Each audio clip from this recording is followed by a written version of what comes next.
Okay, so let's talk about the Silver Age of comics now. As I've said, the Silver Age doesn't really have a neat starting point as the Golden Age had. I would actually list three different dates as a possible starting point, although officially people tend to say that it started in 1956 with the first appearance of the Silver Age Flash in DC Comics. This is one point to consider. Another one, an earlier one, is something that we have talked about, and that is the introduction of the Comics Code Authority in 54.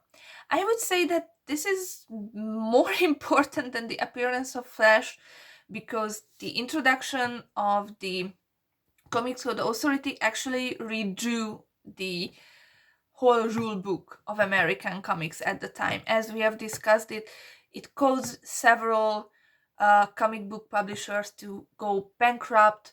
It brought back superheroes into popularity. So yeah, the Comics Code Authority was super important in how it changed the American comic book business.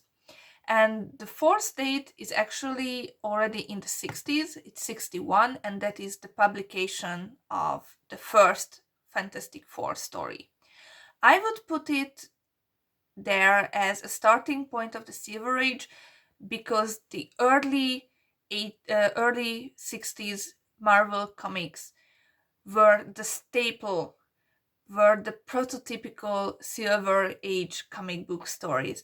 Basically, Marvel set the tone for superhero stories in the 60s and in the Silver Age. It is no accident that the Silver Age is also known as the Marvel Age of comics. But now let's see what actually happened. And this is gonna be a little bit of an anecdote. So what you have to know that the owners of Marvel and DC were actually kind of friends. The Marvel was owned by Martin Goodman, and DC was owned by Jack Leibowitz. And these two guys, they are in their 40s, 50-ish at this time. They went golfing together, like regularly. They were like rich businessmen in New York City, both dealing with comics and magazines and other kinds of publications. So, of course, they knew each other, they were kind of friends, and yeah, they went golfing. And during one of their golf matches, Jack Leibowitz was telling Goodman how well the Justice League of America was faring. Now, DC had their own ensemble comic in the 40s called the Justice Society of America. But the Justice League, that was strictly after the introduction of the Comics Code Authority. The reason it really worked because they used characters that were already very popular on their own right and had their own stories, and they put them together into one ensemble title. And that is why the sales numbers were amazing. And yeah, Leibowitz was pretty much bragging about it. And this was the moment when Martin Goodman decided that Marvel also needed a superhero group. And he gave the task to Stan Lee to create this superhero group. Now, Stan Lee at this time was already pushing 40. He had been working for Marvel for over 20 years. I don't know if you remember, he started at 17. So yeah, he had been working for Marvel for over 20 years. He was pushing 40 and he still wanted to be a serious writer. So he was really thinking about leaving the company and trying his luck elsewhere. And he wasn't mad about this new assignment, about creating a completely new superhero group. And it was his wife, Joanne, who convinced him to write about characters that he would like to read about. And that was the Fantastic Four. The Fantastic Four was basically a family. It had a scientist,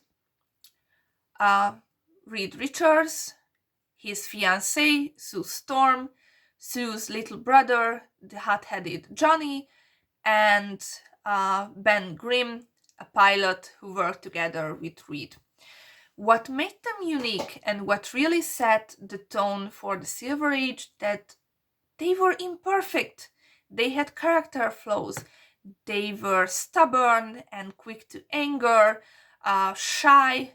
Like Sue Storm became the Invisible Girl for decades. At this time, she was known as a girl.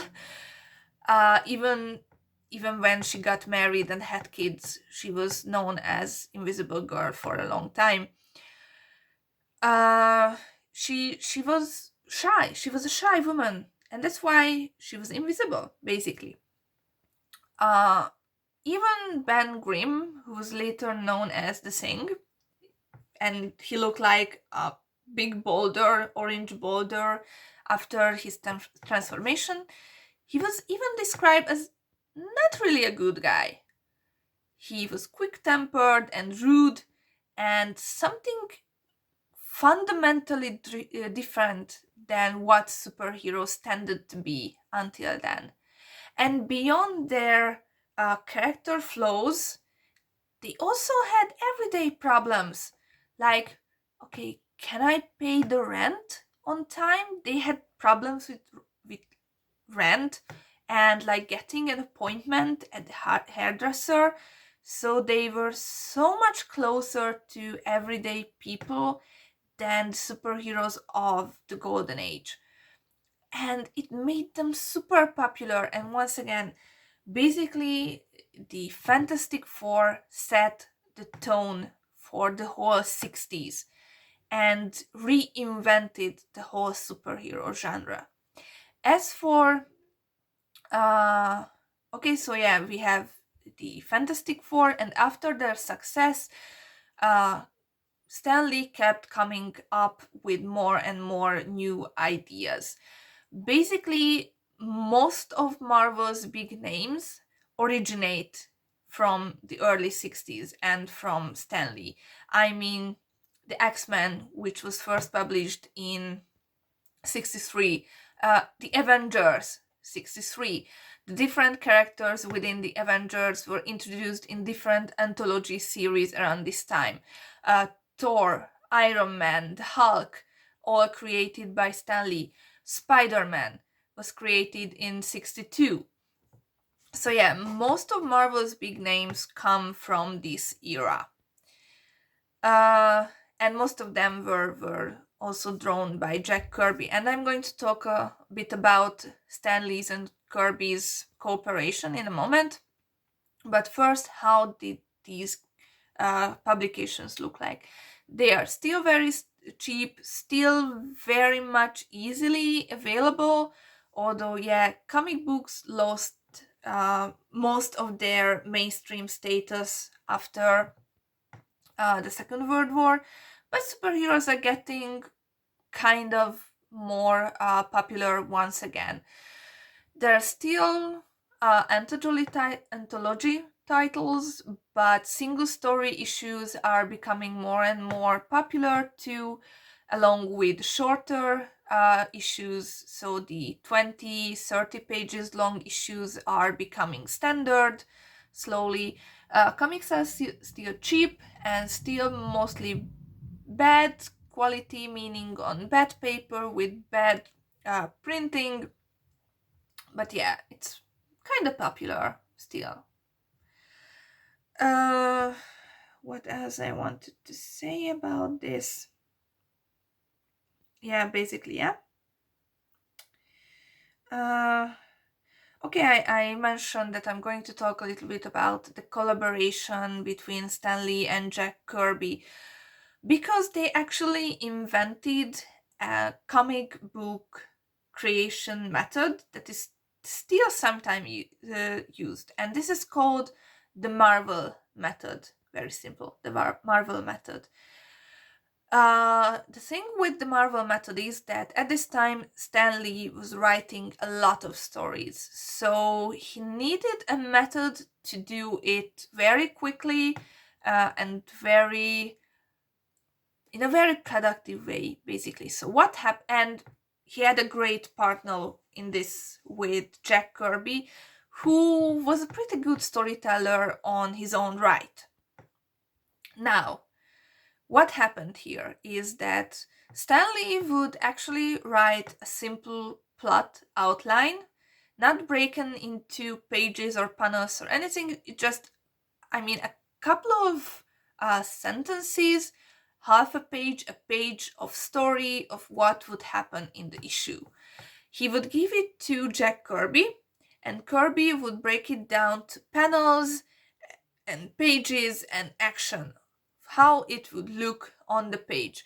He drew it, he sent it back to Stan Lee, and Stan Lee then wrote in the dialogue. Instead of writing an already done script for the comic with the action already broken down to panels in the script, with very clearly stating which character is saying what, so there was only a plot outline, and then Jack Kirby broke it down to panels, and once it was broken down to panels, Stan Lee wrote in and came up with the dialogue. This also meant that Kirby would sometimes divert from what Stan Lee wrote, because he thought that, okay, this is a good story, but it would be better this way or that way. For example, when Stan Lee was writing the Galactus storyline, the big guy who comes in Fantastic Four to aid Earth, when he gave the scripts to Jack Kirby, Kirby felt like something was missing. He said that Galactus should have a herald, somebody who talked about his upcoming arrival. And he added this character and sent the story with the added character to Stan Lee. And Stan Lee was just like blinking that who is this guy? And then Kirby explained it to him, and the guy remained. And the guy was the Silver Surfer, who is still a pretty emblematic character in Marvel stories. So yeah, basically this is how the collaboration between Stan Lee and Jack Kirby worked. The Marvel method is still sometimes used today, especially, for example, when there is a single creator. So the writer and the artist is the same person. It makes them easier to work with. So they just write an outline first, they drew the pages based on the outline and put in the dialogue once the pages are drawn. So this is a pretty good method for creation. It's efficient, it's quick, but it has its drawbacks, especially in the context of Stan Lee and Jack Kirby using it, because it makes it super hard to appropriately credit the stories. Because if Kirby actually put so much into the story, can we say that Stan Lee wrote it? And the problem is that Stan Lee actually got credit, was credited as author most of the time, and we tend to forget the contributions of Jack Kirby. This is actually something that the two men themselves had long ongoing arguments about and legal battles about, and it's still problematic today, because we say that the Fantastic Four, the X-Men, they were all created by Stan Lee, and we tend to forget sometimes Kirby's contribution to the stories. Now, before I move on to the Bronze Age, I would like to talk a little bit about women in this era too. What you have to know about the representation of women during the Silver Age is that it's pretty dualistic, so to say, because it was very conservative and progressive at the same time. You have to remember that we are after the Second World War, we are in the early 50s, and most of the stories were written by people who actually fought in the war and took part in the 50s, lived in the 50s, started families in the 50s.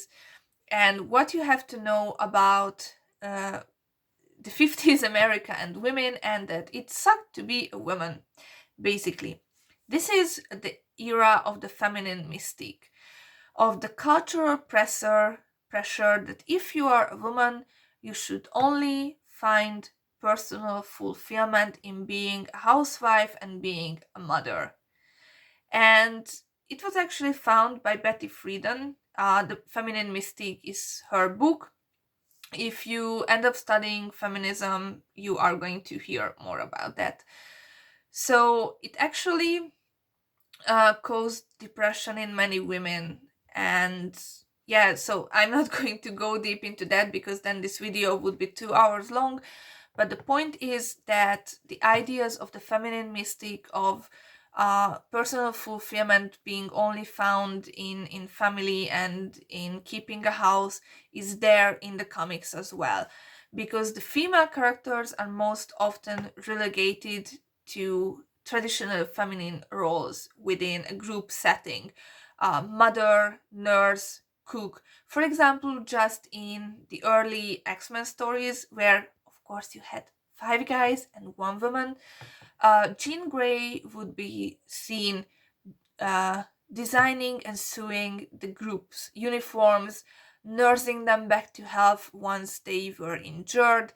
And there is like one issue when the group is having dinner and the guys are sitting around the table, and Jean is just poking her head into the room from the kitchen as she's serving the dinner. And it's not even clear whether she actually sat with them and ate with them, or if she just served them food all night.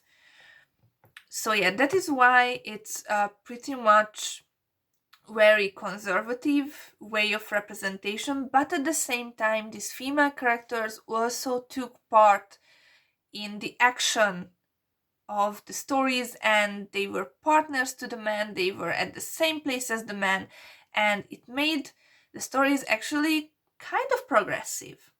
So yeah, but that's about the Silver Age, and I'll be back right away with the Bronze Age, and might be with the Modern Age too in one video, we'll see.